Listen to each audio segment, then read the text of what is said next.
Admiral Lily Collins stood on the bridge of the USS Defiance, her eyes fixed on the large view screen. The diplomatic vessel USS Horizon floated in space, its sleek form tiny against the backdrop of stars. This was humanity's first official contact with an alien civilization. After years of scanning the skies and sending messages into the void, someone had finally answered. "Communication link established, Admiral," reported Communications Officer Paul Green. His voice was steady, but his hands trembled slightly over the controls. "On screen," Lily ordered, straightening her uniform. The weight of representing Earth pressed heavily on her shoulders. The view screen flickered, revealing a humanoid figure with gray-blue skin. Two pairs of yellow eyes blinked at them from a face that looked almost reptilian. The alien wore an ornate uniform covered in symbols that must have signified rank. "I am Supreme Commander Vorax of the Drakari Empire," the alien said through the translation system. Its voice had an odd metallic quality. "You will state your purpose and declare your military capabilities immediately." Lily frowned at the demand but kept her diplomatic composure. "I am Admiral Lily Collins of Earth's United Space Command. We come in peace and wish to establish friendly relations between our peoples." Vorax's upper eyes narrowed while the lower pair continued to scan something off-screen. "Scans indicate primitive weaponry and minimal shield capacity. Your vessels would not survive a single battle cycle against our smallest warships." Captain Nathan Hayes of the USS Horizon appeared in a small window on the view screen. "Supreme Commander, we've prepared cultural and scientific information to share with your people. We hope this can be the beginning of a beneficial relationship for both our worlds." Vorax made a sound that might have been laughter. "The Drakari Empire does not form relationships. Civilizations either serve as tribute worlds or they are eliminated. Your system has resources we require." The bridge fell silent. Lily stepped forward. "We have no intention of becoming a tribute world. Earth is a sovereign planet with the right to determine its own future." "Future?" Vorax tilted his head. "Primitive species don't have futures unless we permit them. You have 20 of your Earth minutes to signal your surrender. After that, we will demonstrate why the Drakari Empire has remained unconquered for 2,000 years. The transmission cut off abruptly. "Get me Captain Hayes," Lily ordered. The communication officer worked frantically at his console. "They're jamming us," Paul said, his voice rising with concern. "I can't establish a direct link to the Horizon." Lily grabbed the command console as the ship's alert system blared. "All hands to battle stations. Tactical, get us closer to the Horizon." The USS Defiance surged forward, its engines glowing bright against the darkness of space. On the view screen, they watched as 3 Drakari ships appeared seemingly out of nowhere. They were massive, at least 5 times the size of Earth's largest vessel, with shapes like curved daggers. "Energy spike detected from the Drakari vessels," shouted the tactical officer, Linda Winters. Before Lily could give an order, a blinding beam of energy lanced out from the lead Drakari ship. It struck the USS Horizon directly. For a moment, the diplomatic vessel was surrounded by a halo of light. Then it erupted into flames and debris. "No!" Lily slammed her fist against the console. 123 crew members gone in an instant. Her mind raced with their names and faces, people she had personally selected for this historic mission. "The Drakari ships are turning toward us," Linda reported, her voice hollow with shock. "Evasive maneuvers, get us out of range and back to Earth," Lily commanded. "We need to warn everyone." The ship lurched as it changed course, barely avoiding an energy blast, similar to the one that had destroyed the Horizon. The Defiance's engines strained as they pushed to maximum speed. "They're not pursuing," Paul reported minutes later. "But I'm detecting transmissions. They're sending messages toward the edge of our solar system." Lily's blood ran cold. "They're calling for reinforcements." 48 hours later, the emergency war room beneath Geneva buzzed with tense activity. Military leaders from every major nation on Earth gathered around a holographic display showing the solar system. The Drakari ships had withdrawn to the edge of their sensor range but hadn't left. Commander Eric Martinez, Earth's most experienced space tactician, pointed to the display. Based on the energy readings we got from those ships, they're at least 2 centuries ahead of our current technology. And these are just their scout vessels. Dr. Samantha West pushed her glasses up her nose. The weapons engineer looked like she hadn't slept since the attack. The weapons they used against the Horizon operated on principles we've only theorized about. They manipulated gravitational fields to literally tear the ship apart from the inside. "What do we know about them?" asked General Kevin Harris, his weathered face grim in the blue light of the display. An intelligence officer stepped forward. "We've been analyzing the transmissions we intercepted. The Drakari Empire spans at least 3 galactic arms. They've conquered 17 known civilizations, all of which now serve as tribute worlds providing resources and labor." "And they've never been defeated?" someone asked. "Not according to their own records," the intelligence officer replied. "Their conquest strategy is always the same. A show of force, demand for surrender, then systematic destruction of military assets followed by occupation." General Harris looked at Admiral Collins. "How long until their main fleet arrives?" Lily swallowed hard. "Based on the transmissions we intercepted, 6 months, maybe less." The room fell silent as the enormity of the threat sank in. "So that's it? We're doomed?" asked a civilian official, his voice cracking. Dr. West stood up, determination flashing in her eyes. "No, we have something they don't expect." "Which is?" General Harris asked. "Time," she said firmly. "They think we're primitive and will easily surrender. They don't know what humans can accomplish when our backs are against the wall." She pulled out a tablet and projected schematics onto the main display. "For decades, we've been working on theoretical technologies based on studies of unusual phenomena. Now we have 6 months to make them real." Lily looked at the faces around the table, scared but resolute. "Then we better get started. The Drakari think they know what's coming, but they have no idea what humans are capable of when fighting for our home." Commander Martinez nodded. "We need to activate all the black sites. Project Thunderbolt, the Artemis protocols, everything. I'll need access to the Roswell materials," Dr. West added. General Harris raised his eyebrows. "Those are highly classified." "And we are highly endangered," Lily countered. "As of this moment, everything is on the table. Gather every brilliant mind we have. Tell them the truth, the entire truth."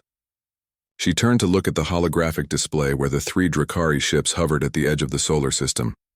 They thought they had Earth outmatched and outgunned. They expected an easy conquest. They were wrong.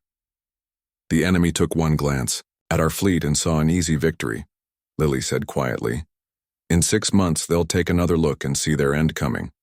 Project Director Frank Daniels led Commander Eric Martinez through security checkpoint after security checkpoint. They descended nearly a mile beneath the ocean floor in a high-speed elevator. Neither man spoke during the journey. They both knew what was at stake. When the elevator doors finally opened, Eric couldn't hide his surprise. The underground facility stretched for miles in every direction. Hundreds of workers moved with purpose between various stations. In the center of it, all stood what appeared to be spacecraft, unlike anything in Earth's known fleet. "Welcome to Deep Horizon," Frank said, a hint of pride in his voice. "The most classified military installation on the planet." Eric walked forward slowly, taking in the enormous hangar. "How long has this been here?"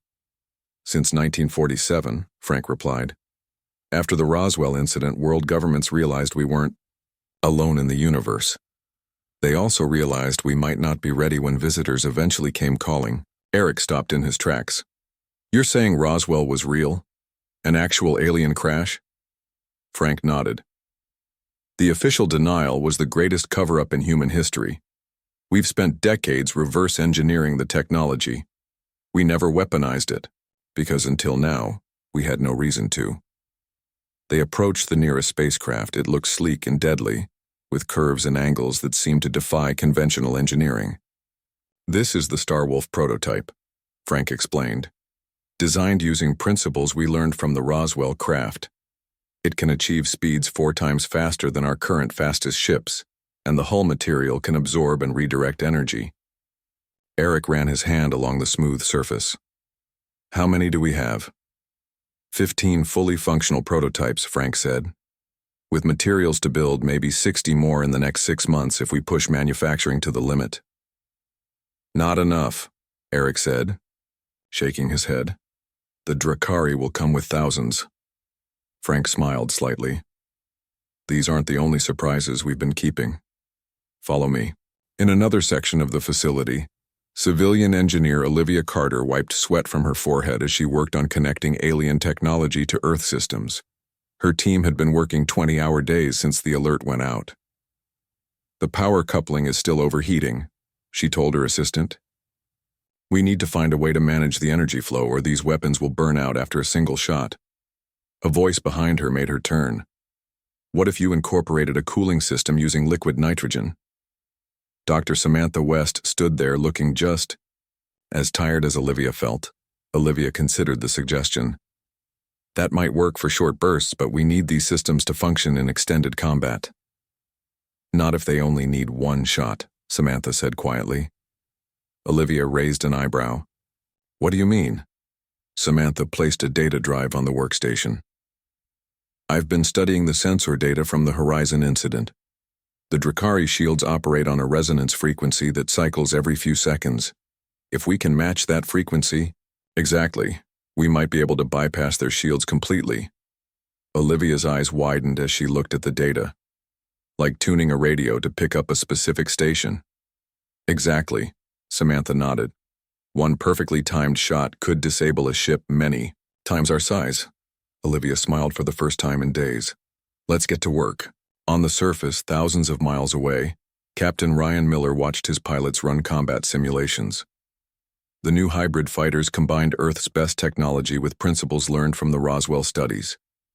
They moved differently than traditional spacecraft, requiring entirely new flight techniques.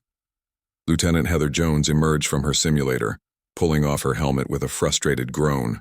I'm still overcorrecting on the turns. These things respond too quickly.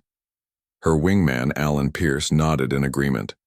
It's like trying to fly a thought instead of a machine. The controls anticipate what you're going to do before you even do it. Ryan approached them, his expression serious. You have 4 weeks to master them. After that, we begin actual flight training in orbit. Heather looked up sharply. 4 weeks? That's not enough time. It's all the time we have, Ryan replied. The fabrication teams are working around the clock to build these fighters. The first squadron of 12 will be ready in 4 weeks. Alan took a deep breath. How many pilots are you training? 300, Ryan said, but only the top 60 will fly in the first wave. Heather straightened her shoulders. I'll be ready. Back at the Geneva headquarters, Admiral Lily Collins studied the latest reports. Earth's military leaders had spread the word to every nation. For once, old enemies worked side by side against a common threat. Chinese engineers collaborated with American scientists. Russian cosmonauts trained alongside European pilots. Lily looked up as Commander Martinez entered her office. How bad is it? She asked. Eric placed a tablet on her desk. The Drakari advance fleet has arrived at Neptune. They're moving slowly, mapping our system as they come. The main invasion force is still about 4 months out. Lily studied the images of the Drakari ships. There were now 12 of them, each massive and bristling with weapons. And our preparations? Project Deep Horizon is ahead of schedule, Dr. West's resonance disruptor theory checks out in simulations. We've begun installing prototype versions on our new fighters. And the space-based defenses? Eric pulled up another file. We've converted the lunar base into a forward command post. Mining operations in the asteroid belt have been repurposed to create defensive positions. We're hollowing out larger asteroids to serve as hidden hangars and weapon platforms. Lily nodded slowly. And civilian evacuations? Proceeding as planned. Underground shelters are being stocked with supplies. People are scared, but they're working together. Lily stood and walked to the window looking up at the night sky. Somewhere up there, humanity's greatest threat was approaching. They think we're primitive, easy prey. They expect us to either surrender or fight a conventional war that we can't possibly win. Eric joined her at the window. That's our advantage. They have no idea what we're planning. Will it be enough? Lily asked quietly. It has to be, Eric replied. Because Plan B is extinction. In the depths of the Pacific facility, Dr. West made a breakthrough. She burst into the command center where Frank Daniels was reviewing defense plans. We did it, she exclaimed, eyes wide with excitement. We've matched the frequency pattern of the Drakari shields. In simulations, our disruptor beam passes through. Their defenses like they're not even there. Frank looked at the test results. How long until we can install this on our ships? The prototype is already built. We can begin installation on the Starwolf squadron tomorrow. The energy requirements are massive, but if we divert power from other systems during firing, it should work. Frank allowed himself a small smile. This changes everything. Now we just need to get close enough to use it. In orbit around Earth, the first of the new defense satellites took position. On the moon, underground bunkers hummed with activity as weapons were prepared. In secret bases around the world, pilots trained for the coming battle. The Drakari thought they were approaching a helpless world. They had no idea that humans had been preparing for this moment for nearly a century. They had taken one glance at Earth's known fleet and seen easy victory, but they hadn't seen everything yet. 4 months passed in a blur of activity. The Drakari advance fleet had reached the orbit of Mars, moving with the confidence of predators who expected no real resistance. Their massive ships moved slowly, methodically mapping Earth's defenses. What they saw was concerning but not alarming. A small fleet of conventional warships gathered near Earth, a handful of defense satellites, and some activity on the moon. Nothing that posed a serious threat to their superior technology and numbers. What they didn't see was far more important. In the shadow of Mars' larger moon, Phobos, Admiral Lily Collins addressed the commanders of Earth's true defense force. Her image appeared on screens throughout the hidden fleet. 300 warships of various sizes, most of them built or modified in the last 4 months. The enemy believes they know what they're facing, she said, her voice steady and determined. They see our older ships positioned near Earth. They think those outdated vessels represent the best we can offer. They have no idea what's waiting for them. On the bridge of the flagship USS Defiance, now upgraded with technology derived from the Roswell craft, Lily looked at the faces of her crew. They were tired but resolute. The Drakari have conquered 17 civilizations because those worlds fought predictable battles. They defended their home planets directly, allowing the Drakari to use their superior numbers and firepower to overwhelm them. She pointed to a holographic display showing Saturn and its rings. We will not make that mistake. Commander Eric Martinez stepped forward. Our intelligence suggests the Drakari will pause at Mars for approximately 3 days before making their final approach to Earth. When they do, they expect to find us waiting in Earth orbit ready for a hopeless last stand. He changed the display to show a complex battle plan. Instead, we will engage them at Saturn.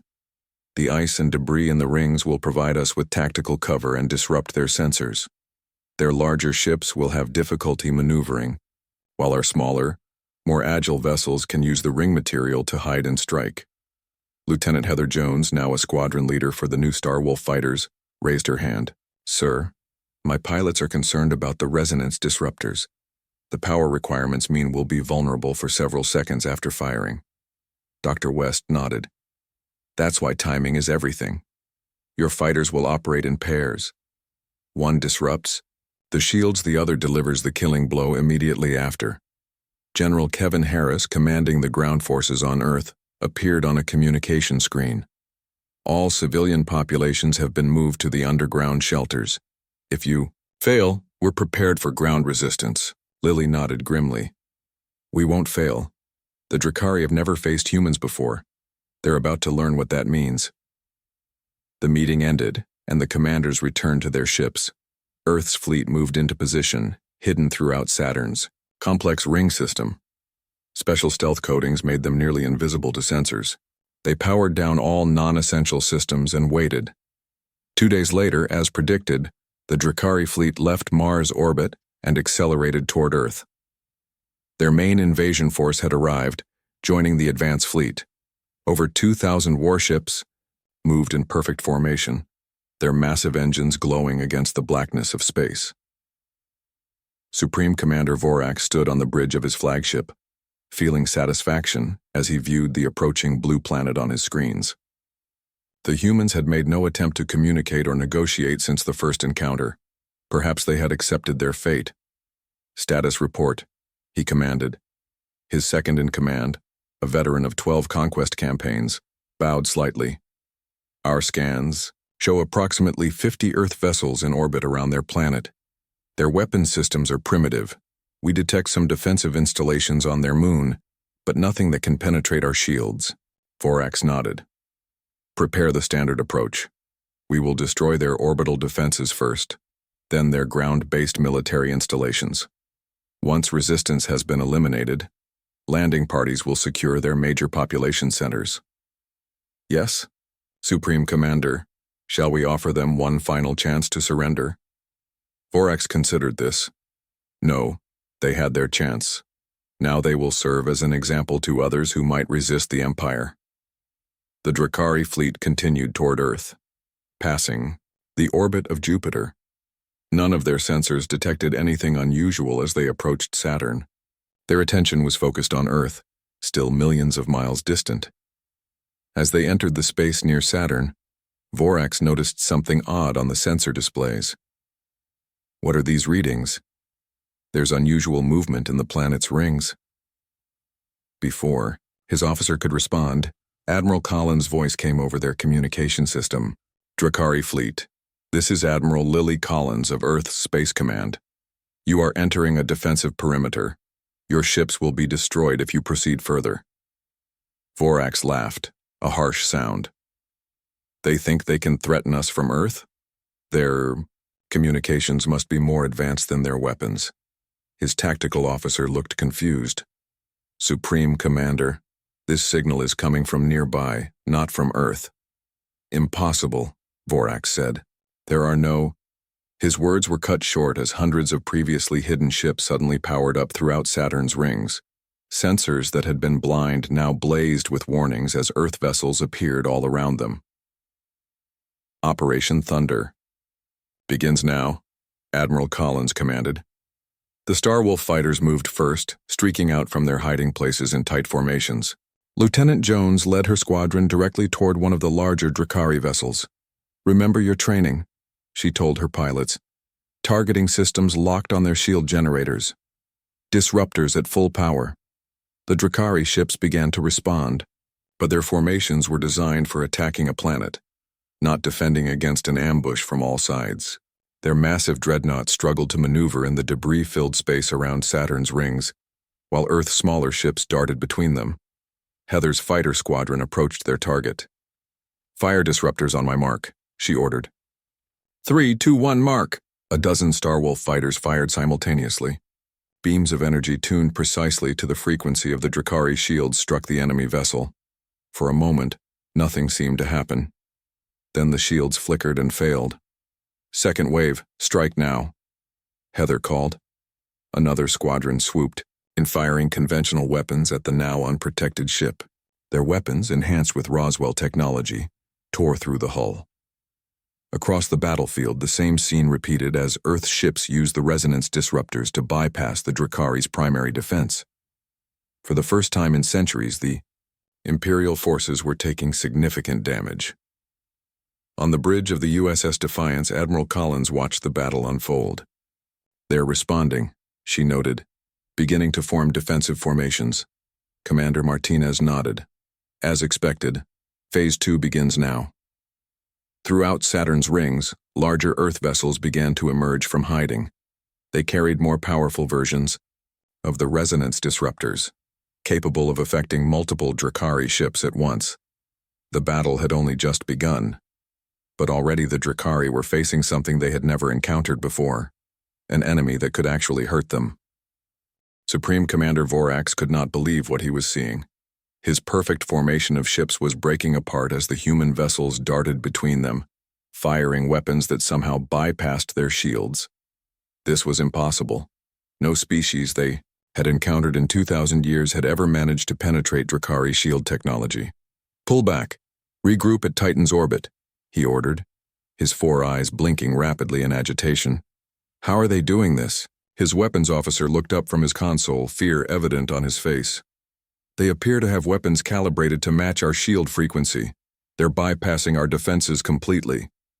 That's not possible, Vorax hissed. Change all shield frequencies immediately. Throughout the Drakari fleet, shield generators began cycling through different frequencies.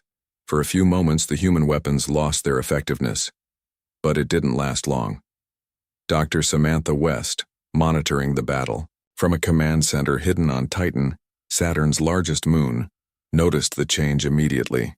They're adapting, recalibrating shield frequencies, sending new targeting data to all ships now.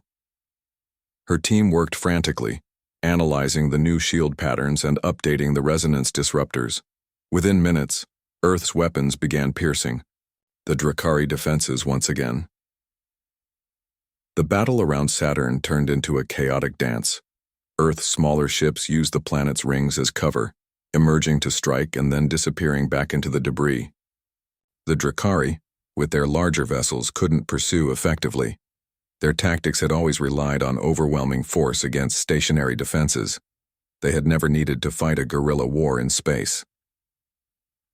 Lieutenant Heather Jones led her fighter squadron on another attack run. Target their engines, she commanded. Let's see how dangerous they are when they can't move. Her Starwolf fighters swooped toward a Drakari cruiser. The first wave fired their disruptors, creating a momentary window through the shields. The second wave launched missiles directly at the exposed engine section. The explosions tore through the alien vessel, leaving it dead in space. Good work, Starwolf Squadron. Commander Eric Martinez's voice came through their communication systems. Move on to the next target. We've got them confused. From his mobile command center on Titan, Martinez coordinated the battle. He had spent months studying every piece of information they had on Drakari tactics. As he expected, the aliens were falling back, trying to regroup into a defensive formation. Admiral, he called to Lily Collins, they're doing exactly what we predicted. They're not used to being on the defensive. Admiral Collins watched from the bridge of the USS Defiance. All ships press the advantage. Don't give them time to adapt. Earth's fleet surged forward, targeting Drakari vessels still trying to maneuver in the crowded space around Saturn's rings. The battle had been raging for hours now, and though Earth had lost dozens of ships, the Drakari had lost many more. For the first time in the history of the Drakari Empire, they were losing a battle. On the bridge of his flagship, Supreme Commander, Vorax slammed his fist against his command console. How are they doing this? They barely had spaceflight capabilities when we first scanned them. His second-in-command approached cautiously. Supreme Commander, we have lost 1/3 of our fleet. We should consider a tactical withdrawal to regroup. Vorax turned all four eyes on him, rage evident in their yellow glow. The Drakari Empire does not retreat. We have never been defeated in battle. There is always a first time, the officer said quietly. These humans have technology they kept hidden from us. They fight differently than any species we have encountered before. Vorax knew he was right but couldn't accept it. The Empire's reputation was built on their invincibility. If word spread that they had been defeated by a supposedly primitive species, other conquered worlds might rebel. Gather our remaining ships, he ordered finally. We will fall back to Jupiter's orbit and await reinforcements. The Drakari fleet began to disengage, their massive ships turning away from Saturn. Many were damaged, limping away with failing engines and breached hulls. Others didn't make it at all, destroyed by the surprising effectiveness of Earth's weapons. On the Defiance, a cheer went up as the crew realized what was happening. They're retreating, someone shouted. Admiral Collins didn't join the celebration. This is only the first round, she cautioned. They'll be back, and they'll change their tactics next time. Commander Martinez's voice came through the communication system. Should we pursue, Admiral? Lily considered the question. Their plan had worked better than expected, but they had also lost nearly 100 ships. The Drakari still outnumbered them significantly. No, she decided. Let them go for now. We need to regroup and repair.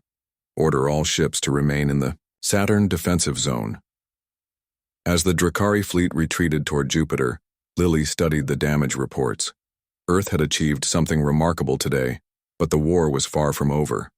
The Drakari Empire spanned 3 galactic arms. They could bring thousands more ships if they chose to. Dr. West appeared on a communication screen. Admiral, we've analyzed data from the battle. The Drakari adapted more quickly than we expected to our resonance disruptors. If we face them, again, this tactic won't work as well. Lily nodded. Then we need something new. How soon can you get to the Defiance? I'll leave Titan within the hour, Samantha replied. On a secure channel, General Harris contacted Lily from Earth. Congratulations, Admiral. News of the victory is spreading across the planet. People are celebrating in the streets. Tell them to save the celebrations, Lily said grimly. The Drakari aren't done with us yet. At Jupiter's orbit, Supreme Commander Vorax gathered his remaining ships. More than 600 vessels had been destroyed or disabled in the battle at Saturn. It was a disaster unprecedented in the history of the Empire. Prepare a transmission to Imperial Command, he ordered. His voice was cold with fury. Request immediate reinforcements. These humans are more dangerous than we anticipated. His tactical officer approached with a report. Supreme Commander, our long-range sensors have detected unusual activity in the asteroid belt between Mars and Jupiter. The humans appear to have hidden installations there as well. Vorax studied the images. The humans had been preparing for this conflict far longer than he had realized. They had anticipated the Drakari tactics and countered them perfectly. They will pay for this, he hissed. Prepare the planet killer. If we cannot conquer their world, we will make an example of them instead. His officers exchanged worried glances. The planet killer was a weapon of last resort, capable of destabilizing a planet's core. Its use required direct authorization from the Emperor himself. Sir, one officer ventured, Imperial protocol requires, I know the protocols. Vorax shouted, send the request. In the meantime, begin charging the weapon. These humans have humiliated the Empire for the first and last time. As the message was sent, a cold smile spread across Vorax's face. Let the humans celebrate their small victory. Soon they would understand the true power of the Drakari Empire. Dr. Samantha West rushed into the command center of the USS Defiance, her face pale with worry.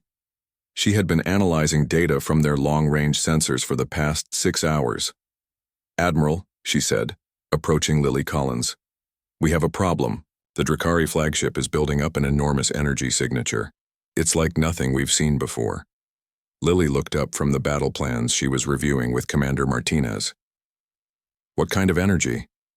Similar to what they used to destroy the Horizon, but thousands of times more powerful. Samantha placed her tablet on the table, showing the readings. Based on these patterns, I believe they're preparing to use a weapon that could destabilize Earth's core. A heavy silence fell over the command center. If such a weapon existed, it could destroy their entire planet regardless of how well they fought in space. How much time do we have? Lily asked quietly. At the current rate of power buildup, maybe 12 hours before they can fire. Samantha's voice was steady despite the terrible news she delivered. Commander Martinez studied the data. Can we target that specific section of their ship?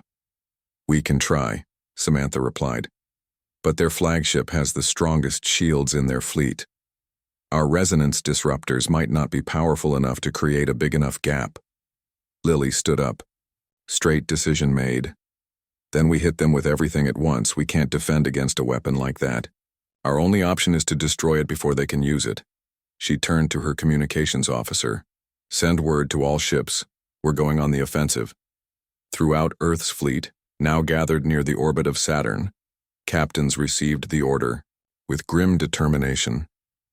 They had hoped for more time to repair and regroup after the first battle, but that was not to be. On the USS Defiance, Lieutenant Heather Jones was called to a special briefing along with other squadron leaders. Admiral Collins didn't waste time with formalities. The Drakari are preparing a planet-killer weapon, she told them bluntly. We need to destroy their flagship before they can use it. She laid out the plan. The main fleet would engage the Drakari, forces near Jupiter's orbit, drawing their attention and fire. Meanwhile, a smaller strike force led by the Defiance would attempt to get close enough to the flagship to destroy it. "This will be a one-way mission for many of us," Lily said honestly. "But if we don't succeed, Earth dies." Heather felt a chill run through her body but kept her face calm. "My squadron is ready, Admiral." "Good. We leave in 1 hour." Earth's fleet moved out from Saturn's protective rings, accelerating toward Jupiter. They formed an arrow-shaped formation with the USS Defiance at its point. On the bridge, Admiral Collins watched as they approached the Drakari position. "Any response to our approach?" she asked. "They're moving to intercept," her tactical officer reported. "Their formation suggests they intend to protect their flagship at all costs." Lily nodded. That confirmed their theory about the planet-killer weapon. "All ships, prepare for battle. Operation Endgame is now active." The two fleets closed rapidly. The Drakari still outnumbered Earth's forces, but they were more cautious now, having learned that humans were not the easy prey they had expected. Supreme Commander Vorax watched the approaching human fleet with all four eyes narrowed in suspicion. "They're attacking us directly? After using hit-and-run tactics before, this makes no sense." His tactical officer looked equally confused. "Perhaps they believe this is their best chance before we can bring reinforcements. Or they know about the planet killer," Vorax said suddenly. "Increase power to the forward shields. They must be planning to target it specifically." The battle began with an exchange of long-range fire. Earth's ships took heavy damage as they closed the distance, but they didn't break formation. The Drakari fleet formed a protective sphere around their flagship, its massive form now glowing with the energy building up inside it. On the Defiance, Lily watched as ship after ship in their fleet was hit. Many exploded or fell away, damaged beyond repair, but the formation held, driving toward the Drakari flagship like an arrow shot from a bow. "Admiral," Dr. West called out, "I'm detecting a power surge from the planet-killer weapon. They're speeding up the charging process." "How long?" Lily demanded. 20 minutes, maybe less. Lily made the hardest decision of her life. "All ships, execute final phase of Operation Endgame." Earth's remaining fleet suddenly shifted formation. Instead of spreading out to engage in traditional combat, they tightened their formation, creating a dense spear point aimed directly at the Drakari flagship. Commander Martinez looked at Lily with understanding in his eyes. "Ramming speed, Admiral?" She nodded. "It's the only way to ensure we take out the flagship. Our weapons might not penetrate their shields, but 100 ships hitting at once will." The Defiance's engines pushed to maximum power. Throughout the fleet, other captains did the same. They would hit the Drakari flagship together, sacrificing themselves to save Earth. Supreme Commander Vorax watched in disbelief as the human fleet changed course, now clearly aiming directly for his ship. "What are they doing? This is suicide." His second-in-command's face showed dawning realization. "They mean to ram us, Supreme Commander. All of them, at once." "Ridiculous. Even if they penetrate our outer shields, the inner defenses will hold." But doubt crept into his mind as he watched the humans approach. Their ships moved with perfect coordination, maintaining formation despite the heavy fire they were taking. This was not the act of a primitive, desperate species. This was a carefully planned strategy. On the bridge of the Defiance, Dr. West made a final adjustment to the resonance disruptors. "I've linked all the disruptors across the fleet. They'll fire simultaneously, creating a single point of failure in their shields. We'll only get one shot at this." Admiral Collins nodded. "Fire on my mark." She looked around at her crew, brave, humans who had volunteered for this mission knowing they might not return. "It has been my honor to serve with all of you." The Defiance shuddered as it took another hit, but its course remained true. They were minutes away from impact. "Now," Lily commanded. Every remaining ship in Earth's fleet fired their resonance disruptors simultaneously. The combined energy beam struck the Drakari flagship at a single point, creating a fluctuation in its shields that rippled across the entire defensive system. For a brief moment, the flagship's shields collapsed completely. In that moment, Earth's fleet hit. Ship after ship slammed into the massive alien vessel, each impact tearing through hull plating and critical systems. The Defiance, at the head of the formation, struck directly at the heart of the planet-killer weapon. The resulting explosion lit up Jupiter's orbit like a new sun. The Drakari flagship, along with dozens of Earth vessels, vanished in a ball of energy that temporarily outshone the distant sun. When the light faded, the remaining Drakari ships were in disarray. Their commander was gone. Their most powerful weapon was destroyed, and the humans had proven themselves willing to sacrifice everything to defend their world. One by one, the alien vessels turned away from Jupiter, accelerating toward the edge of the solar system. Their retreat quickly became a rout as they fled from Earth. In the wreckage of the battle, a few Earth ships survived. Among them was a single Starwolf fighter. Lieutenant Heather Jones had been thrown clear of the main explosion when her fighter was damaged seconds before impact. As she drifted in space waiting for rescue, she saw the Drakari fleet running away. Earth had won, but at a terrible cost. Admiral Collins, Commander Martinez, Dr. West, all gone, along with thousands of brave men and women. But Earth was safe. And somewhere in the vast Drakari Empire, word would spread of the species that could not be conquered. The humans who, when faced with destruction, had fought back with such determination that even the mighty Drakari fled before them. The enemy had taken one glance at Earth's fleet and seen an easy victory. In the end, they had taken another look and seen their own destruction coming.